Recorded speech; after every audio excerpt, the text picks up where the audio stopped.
Hello. It's Friday, December 17th. If you haven't done it already, you're kind of fucked. You should already have your Christmas presents ready. If you forgot, I don't know how to help you. You're really screwed. All I can do is bring you the gaming news.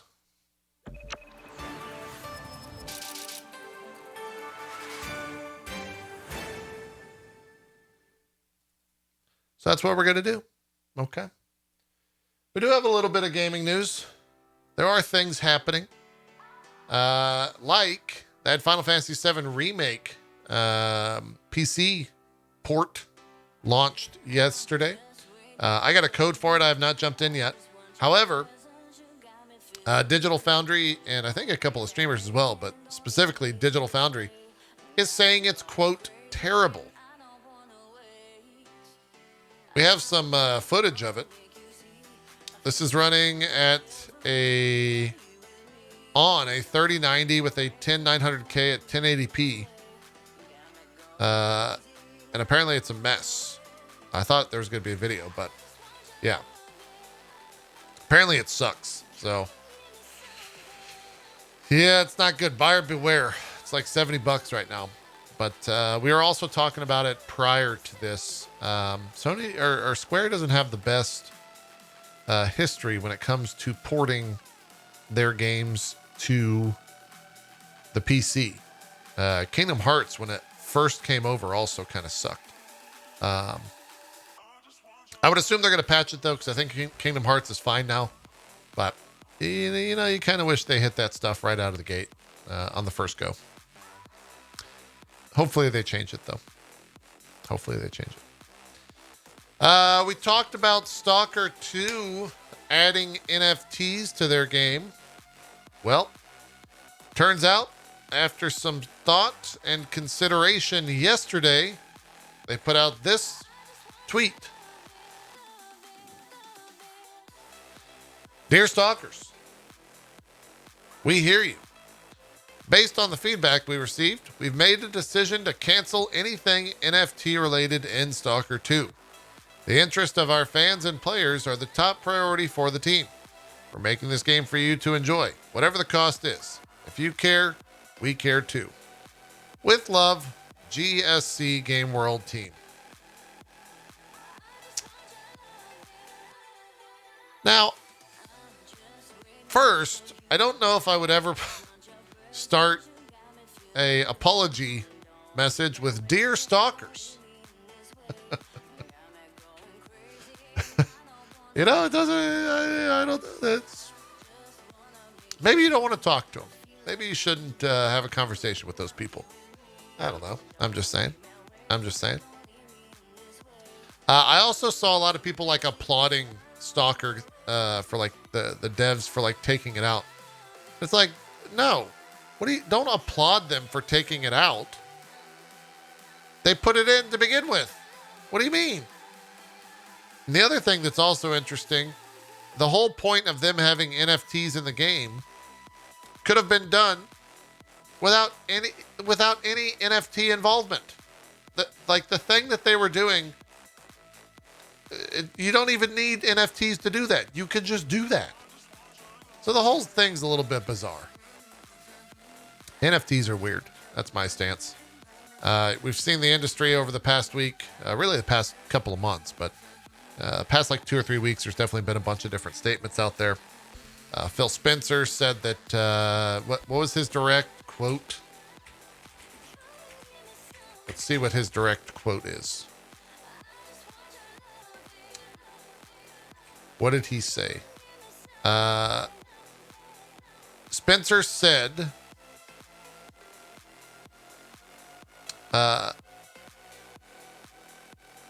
he said, what I'd say today on NFT All Up is I think there's a lot of speculation and experimentation that's happening, and that some of the creative that I see today feels more exploitive than about entertainment. He would go on and clarify the statement. This is PCGamer.com reporting, and soften the negative tone by saying, I don't think it necessitates that every NFT game is exploitive. I just think we're kind of in that journey of people figuring it out. And I think that's true as well. I also think that the people that are pushing for NFTs are in the business of making money more so, and maybe trying a little bit harder to make money than some other people.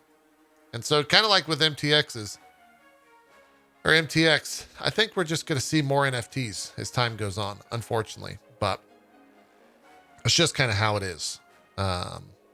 We might not be there yet though, because we are still seeing pushback like S.T.A.L.K.E.R removing it from their game, but it is a little bit strange. Here's one for the comments section though. I read a story the other day that basically likened NFTs to domain names. And they basically said that people that are super into NFTs are the same people that would buy domain names back in the day and hope that large companies would try to buy it. And I think that's kind of an interesting way to look at it. I don't think it's a direct parallel, but it is a little bit interesting. It is a little bit interesting. Let's move on. IGN named their game of the year. It is Forza 5. Was IGN's game of the year. Not a bad choice. Not a bad choice. Forza 5 was very good. I would have put a lot more time into it had I had not been streaming. But it's not bad. It's not bad. The big news of the morning, at least from an industry point of view, Tencent is once again purchasing another studio, Turtle Rock Studios. In fact, the creators of Back 4 Blood, Evolve, and Left 4 Dead are now under Tencent. They put out a statement, at least Business Wire did. Let's see. Let's check it out together. Nope, that's the code of the website. I don't want to show the code of the website. I just want to show the people the article. Turtle Rock. I don't know why I said it like that. I like turtles. That's what I sounded like that. I'm trying to be trendy for the views. Turtle Rock will become part of Tencent while retaining its independent operations out of Lake Forest, California, USA. And its existing team will continue to run all studio operations led by co-founders Phil Robb and Chris Ashton. The acquisition will have no effect on Back 4 Blood, Turtle Rock. Why do I keep saying it? Turtle Rock's hit multiplayer action game, which is published by Warner Brothers Games.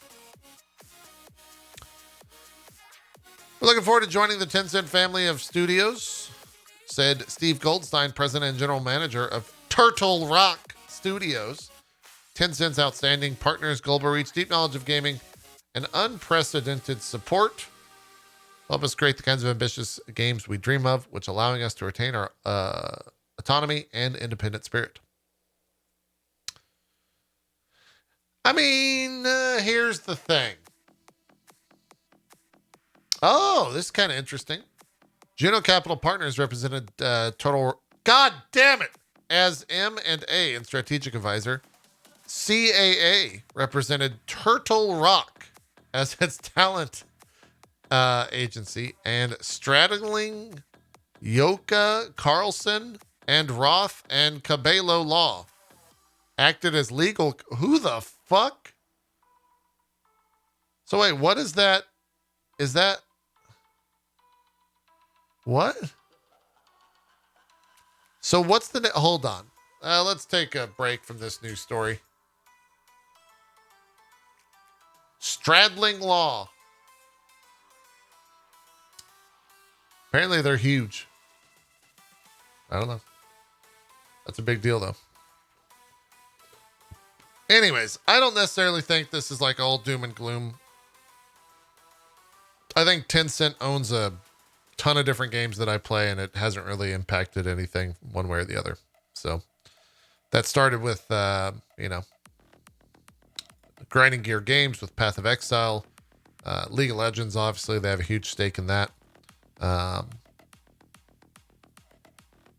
Tencent's everywhere. But yeah, I guess we'll just have to see. I don't really know. Like, I'm trying to pinpoint anything in particular that's been like, oh my God, Tencent ruined that company. I don't really know if they have. I guess a lot of people are just worried about one game company owning everything. So, yeah. Anyways, that's the big industry news of the day. Let me know what you think in the comments. Let me know how I'm a Riot shill because my wharf works for Riot. My wife works for Riot.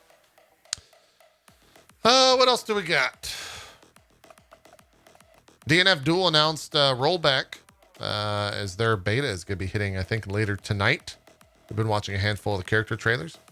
Looks all right. Looks all right. Apparently, there's a new Ghostbusters video game occurring, according to Ernie Hudson. Ghostbusternews.com has the story.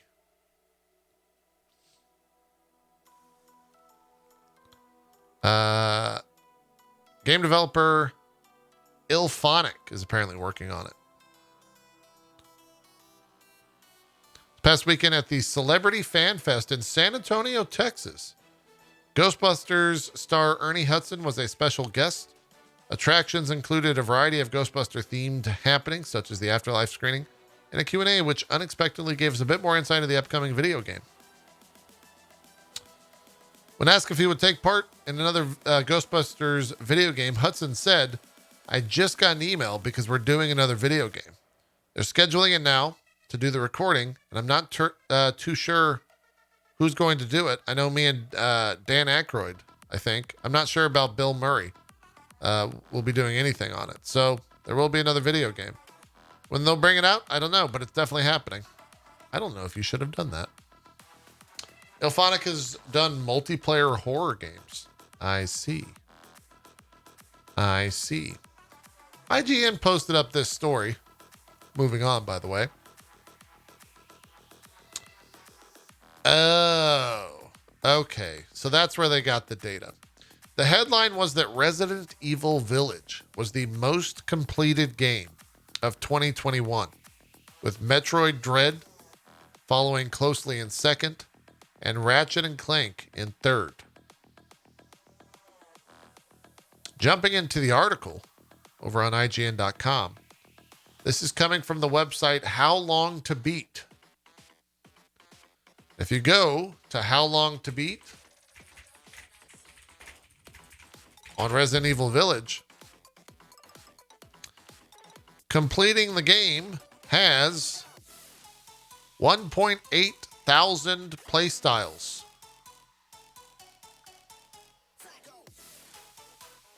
Isn't that kind of a jump? To go from 1.8 thousand people submitting something for Resident Evil Village into Resident Evil Village was the most completed game of 2021. I mean, that seems kind of, I guess if you expand on that a little bit, maybe. Seems kind of weird though. We got some CD Projekt news. Witcher Season 2 is out, by the way. I have not watched any of it yet. It's Friday morning. But it just came out. Waiting for my wife, so I don't really have any comments on it. Saw a couple people in chat said it was okay. I haven't looked at reviews for Witcher Season 2, but it's out on Netflix. You can watch it. Seen people say it's fine. I don't know if it's incredible, though. You know? Anyways, talking about CD Projekt. They settled their Cyberpunk launch lawsuit with the investors, and they paid them $1.85 million. The company was accused of violating federal law by misleading shareholders about the game.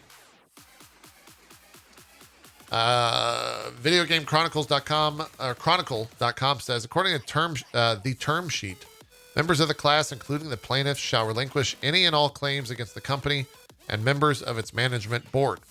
In return, a settlement of the amount of 1.85 million USD should be paid out to the class by the company and its insurer. As expressly stated in the term sheet, execution of the term sheet does not imply admission of any responsibility on the part of the company or on any of the other defendants named in this case. Video Game Chronicle goes on to say, for comparison, CD Projekt made over $563 million in game sales during Cyberpunk's release month alone and spent $2.2 on its Help Me Refund campaign, designed to provide refund to players who were unable to claim one from the original vendor. Seems kind of like pennies. I don't know. Make almost $600 million. Pay 1.85 for the lawsuit to go away. That seems like a win right there. Seems like a win to me. And they don't even have to say that it was their fault to begin with. That's pretty crazy if you think about it. Man. There's one other bit of news that I said we were going to cover. I'm trying to find the review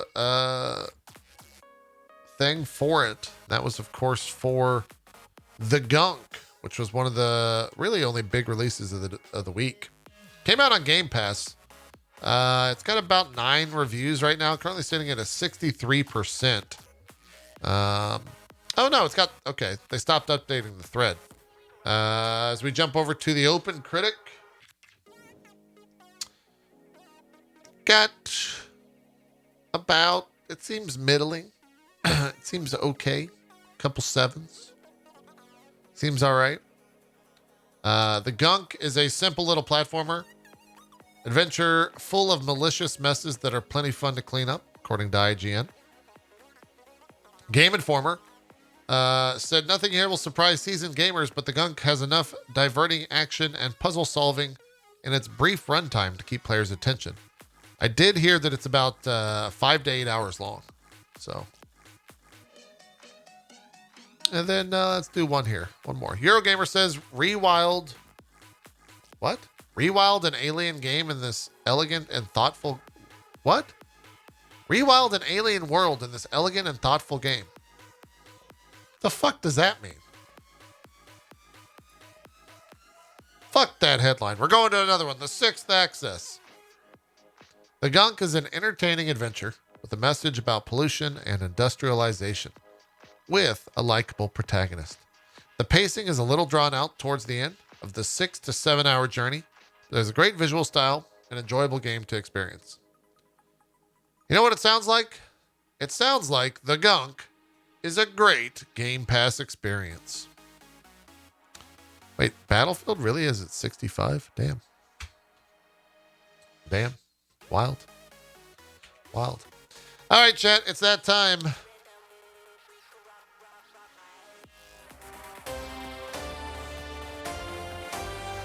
We've got some key chat alerts, I'm sure. What did we miss, chat? Is there any news story that you wish to cover? Wish us to cover here on the final JPNN for the week of December 17th? Oh, Bungie put out a reply to IGN's report?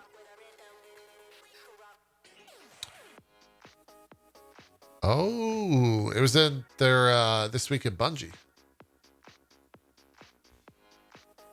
Let's take a look. Let's take a look. This Week at Bungie, last week, or late last week, an article posted by IGN reported on stories and experiences from several current and former employees here at Bungie. Our CEO, Pete Parsons, responded to the contents that were shared within the article and laid out the significant changes we've made into areas in which we will continue to improve. We're nowhere near where we want to be, but we are committed to continue working towards diversity, equity, and inclusion in our studio and the community at large. We believe, I don't think that's equity, by the way. That's like the equity. I hate that word because it's short for equality. I hate it. We believe that an inclusive and a diverse team that prioritizes work and life harmony will make Bungie the best studio it can be. As we celebrate 30 years of creating worlds, it's not.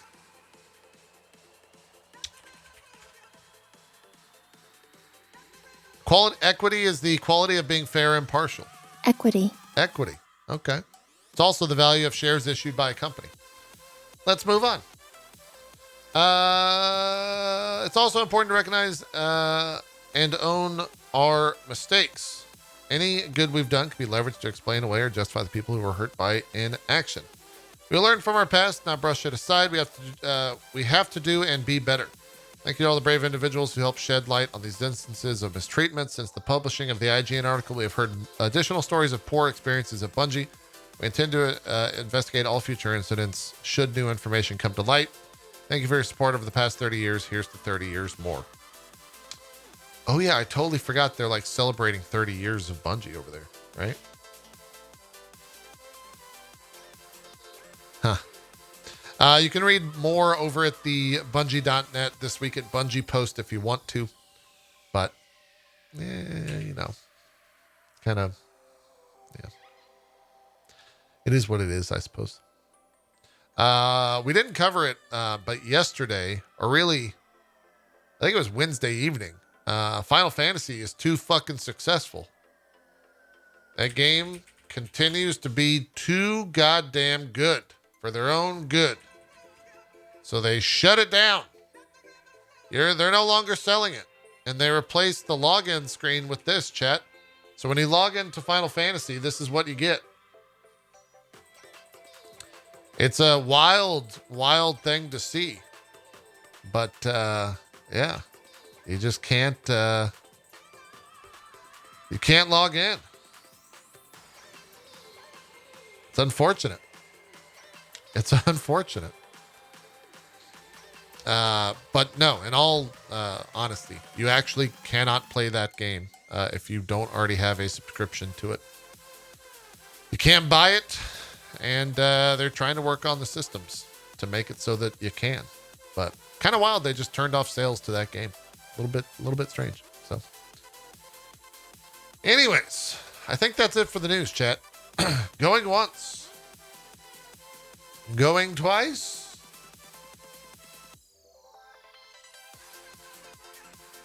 That's a new show. All right, we're going to call it. Thank you for watching JPNN here on this week. Coming into the second to last week of December and of the year. We'll see you on Monday, on the 20th for more. I think maybe on like the 27th episode, on Monday the 27th, we might take a look at like all of the games of the year from all the different publications, perhaps. I don't know. Maybe something like that. We'll see. Let me know what you think in the comments. All right. That's it. Thank you, though. Make sure you hit the sub button because we got an email from YouTube today. Said we had 0 subs in the past month. I don't know what the fuck's going on. I don't know. It's wild.